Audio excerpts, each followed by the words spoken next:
Soyez les bienvenus sur BFM Lyon pour votre rendez-vous chaque jeudi consacré à la gastronomie lyonnaise dans votre assiette en partenariat avec Le Petit Paumé. Bonsoir Agathe Davier. Bonsoir.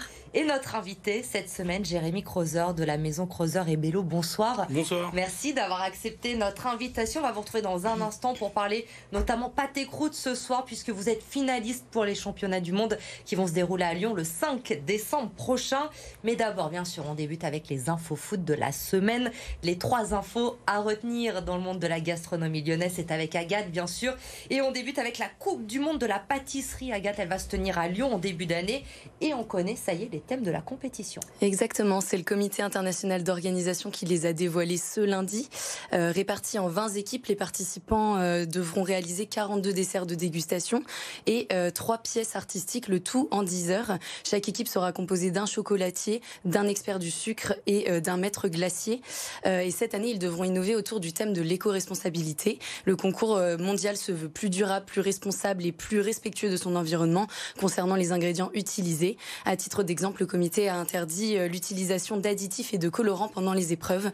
On attend de voir donc si le 20 et 21 janvier prochain, à l'occasion du CIRA, la France remontera ou non sur le podium comme en 2021. On croise les doigts. Évidemment, un nouveau café à présent qui a ouvert à Lyon, Agathe, et il va nous faire voyager. C'est ça, cette semaine, direction la Suède et sans se ruiner. Rendez-vous au café Stockholm, le premier café suédois qui a ouvert à Lyon début novembre dans le 1er arrondissement.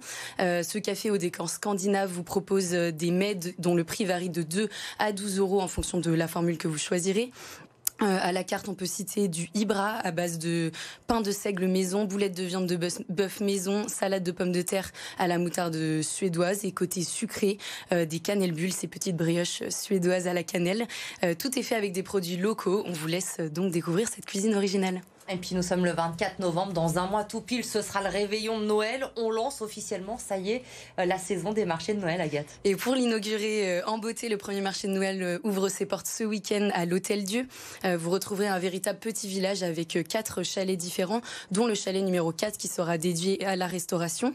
Vous découvrirez là-bas les chocolats de chez Voisin, les pâtisseries de chez Pozzoli ou de chez Pignol, ainsi qu'un food truck du Hard Rock Café.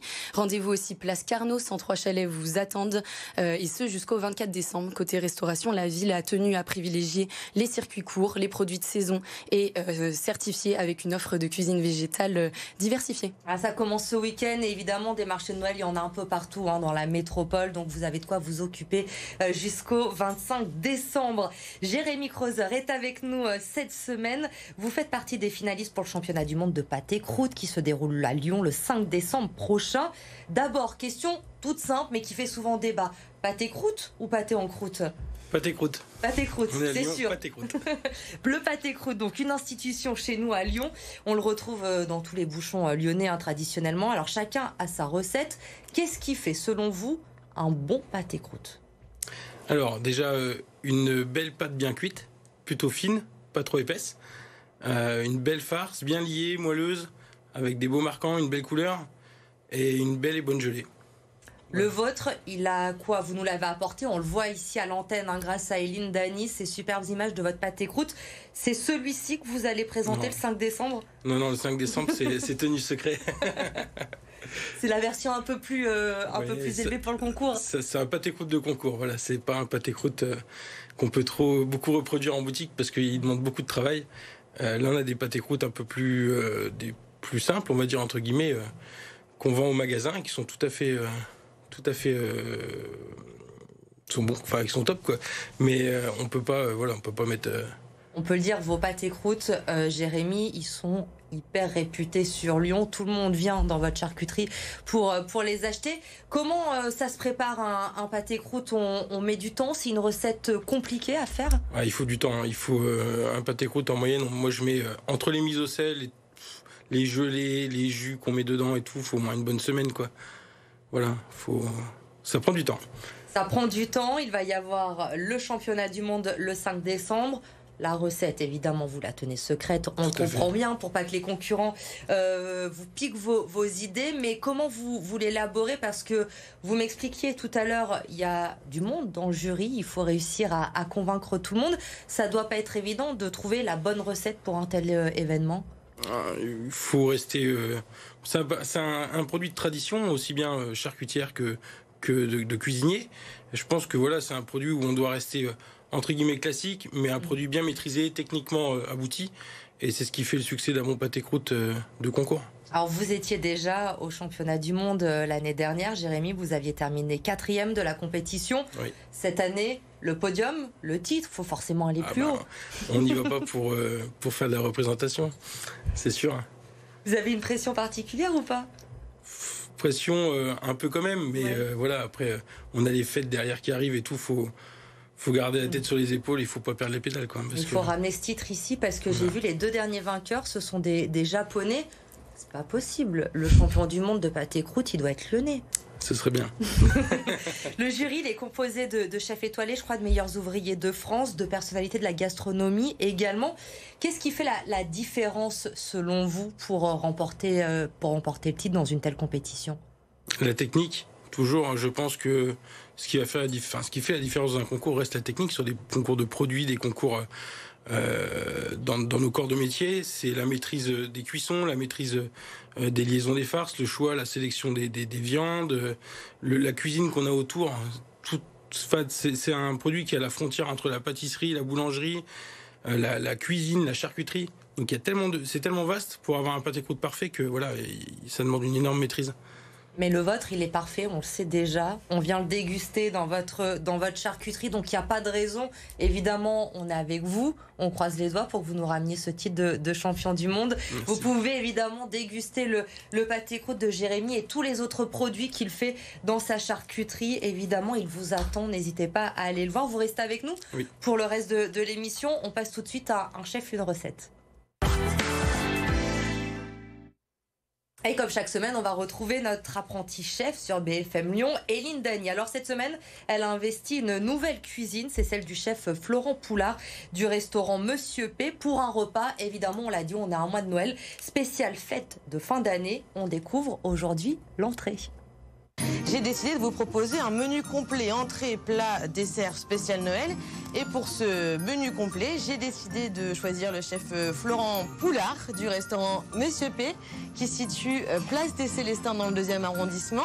Exactement. On va commencer du coup par l'entrée aujourd'hui. Alors qu'est-ce qu'on va faire?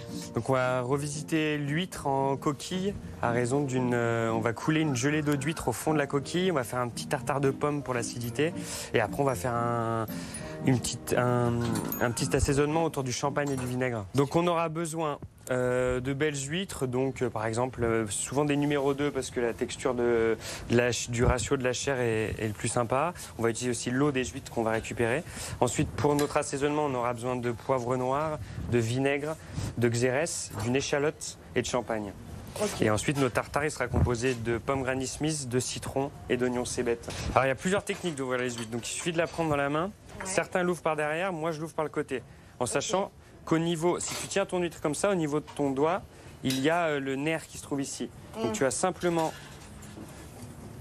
à rentrer, à couper ton nerf. Et après, je reviens vers le fond de mon huître, doucement. J'arrive pas. Donc là, je glisse le long, j'ouvre mon huître. Voilà, et je récupère bien toute mon eau parce que c'est avec ça que je vais faire la gelée. Et ensuite, délicatement, pour pas abîmer la noix de mon huître, je viens juste la décoller. Et après, je récupère bien mes coquilles que je vais bien nettoyer parce que c'est beau en plus la nacre à l'intérieur. Et ça va être mon contenant pour dresser mes huîtres. J'y arrive pas. C'est terrible. J'ai envie de la manger en plus. On récupère donc toute l'eau des huîtres qu'on a, qu'on va filtrer. Donc à la maison avec un petit tamis ou quelque chose, c'est juste pour enlever l'excédent de coquille en fait. Donc là j'ai mon eau d'huître qui est légèrement frémissante, donc qui a chauffé un petit peu mais pas trop. Ouais. Je me répète, faut pas que ça boue pour pas enlever le iode. Et ensuite j'ai ma gélatine que j'ai fait tremper, que j'incorpore dedans. Et après il suffit juste avec un fouet délicatement d'incorporer ma gélatine dans l'eau. Je vais le déposer dans ma coquille. Donc là, je vais faire mon tartare de pommes Granny Smith, oignons cébettes et citron jaune. Je sors mes huîtres du frigo et ma gélatine est prise. Il va te suffire de mettre un petit peu de tartare. Ouais, la moitié de la cuillère un petit peu moins. Un petit peu moins. Comme ça, et tu les disposes juste joliment au fond. Je mets l'huître sur le tartare. L'idée, c'est qu'on mette notre huître la plus jolie possible. Ouais. Comme si elle sortait de sa coquille. Et elle recouvre le tartare pour le cacher. Toi de jouer. Tu peux le faire Là. avec une cuillère. Moi, j'utilise ce matériel, mais Là, elle est pas mal déjà. elle est très belle. Et là, tu poses. Parfait. On peut déguster, donc il suffit juste Ouais, de prendre l'huître ouais, et de récupérer la gelée au fond pour avoir la texture. ouais. Et en fait, finalement, ça te Ah fait ouais, une tout bouchée. vient dans la cuillère. Voilà, exactement. Allez, On y 1, va 2, 3. 3. Ah ben c'était vraiment, vraiment bon. Et en plus, c'est un peu simple comme recette à faire. Ça change un peu des huîtres qu'on mange d'habitude à Noël. Parce qu'on a la gelée, on a le tartare, on a l'huître qui est déjà sortie, qui après est remise sur la coquille. Merci beaucoup, Florent. Merci à vous. On va passer au plat maintenant. Allez, c'est parti. À la semaine prochaine. Eh oui, il va falloir attendre pour découvrir le plat préparé par Florent Poulard et mention spéciale, vous l'avez vu, à Eline Dany, qui s'est mis déjà dans l'ambiance de Noël avec son superbe serre-tête reine. Vous allez le découvrir tout au long du mois de décembre. On termine, Agathe, vous allez le mettre peut-être d'ici la fin de l'année aussi. Si elle me le prête, on va voir. On va gérer ça avec elle. Le dernier rendez-vous de cette émission, le petit paumé qui nous donne chaque semaine son adresse coup de cœur. On va où aujourd'hui, Agathe, avec vous? Eh bien, cette semaine, on est très café, donc on a décidé de vous parler du Café Joyeux. Si vous n'avez jamais entendu parler du concept, c'est un café-restaurant qui emploie des personnes en situation de handicap. On ne peut que vous recommander de goûter leur croque-monsieur avec leur sauce béchamel très généreuse et de terminer avec leur gamme de café qu'ils produisent eux-mêmes. C'est dans le 2e arrondissement, donc rendez-vous rue Ferrandière. Merci Agathe, on se retrouve évidemment jeudi prochain. Merci Jérémy, on croise les doigts pour le championnat du monde de pâté croûte le 5 décembre. Et vous restez avec nous bien sûr. Très bonne soirée sur BFM Lyon.